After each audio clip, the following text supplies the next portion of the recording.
Hello everyone, आजचा आपला topic आहे इंग्लिश रीडिंगमध्ये स्टेप 7 कंपाऊंड वर्ड। आज आपण कंपाऊंड वर्ड काय असतात याच्याबद्दल शिकणार आहे। कंपाऊंड वर्ड आपल्याला इंग्लिश रीडिंग करण्यासाठी यायला पाहिजे। तर व्हिडिओला स्टार्ट करूया, व्हिडिओ शेवटपर्यंत बघा। पहिलं वर्ड आहे आपलं इथे RAIN।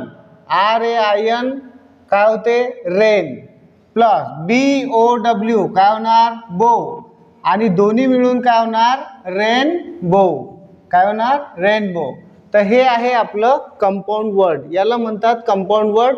दोन वर्ड मिळून एक नवीन वर्ड तयार होतो, त्याला आपण म्हणतो कंपाऊंड वर्ड।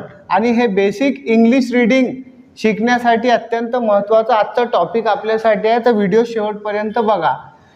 सेकंड आहे 2 नंबरवर star, STAR star, FISH fish, दोन्ही मिळून बनते स्टार फिश। काय तयार होते? Star fish. काय वाचायचं याला? Star fish. थर्ड 3 नंबरचा आहे आपला SUN सन, FLOWER फ्लावर, दोन्ही मिळून तयार होते सनफ्लावर। काय म्हणणार? Sunflower. 4 number CUP cup, CAKE cake, cup cake, दोन्ही मिळून बनते cup cake. CUP cup, CAKE cake, cup cake. WATCH watch, MAN man, दोन्ही मिळून तयार होते वर्ड वॉचमॅन। त्याच्यानंतर MOON मून, काय वाचायचं? MOON ला मून, LIGHT ला लाईट वाचायचं, दोन्ही मिळून काय बनणार? Moon light. काय बनणार? Moon light.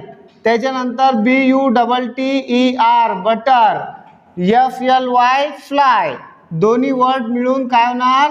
बटरफ्लाय। त्याच्यानंतर FOOT फूट, BALL बॉल, दोन्ही तयार करायचं फुटबॉल। काय तयार होणार? Word football. GRASS grass, HOPPER hopper, दोन्ही वर्ड मिळून तयार होणार ग्रास होपर। त्याच्यानंतर SNOW स्नो, MAN काय होते? मॅन, दोन्ही मिळून काय होणार? स्नोमॅन। तर या पद्धतीने आपल्याला कंपाऊंड वर्डच्या माध्यमातून इंग्लिश रीडिंग शिकता येते। कारण की डायरेक्टली मोठा शब्द आपल्याला रीड करता येणार नाही, मोठा वर्ड आपल्याला रीड करायला डिफिकल्ट जाईल। आणि म्हणून जे बिगनर्स आहे, जे इंग्रजी शिकायला सुरुवात ज्यांनी केलेली आहे, तर त्यांच्यासाठी हा जो स्टेप आहे कंपाऊंड वर्डचा, याच्या माध्यमातून ते इंग्लिश रीडिंग अजून सोप्या पद्धतीने शिकू शकतात।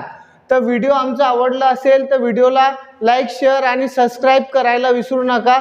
भेटूया नेक्स्ट व्हिडिओमध्ये। थँक्यू।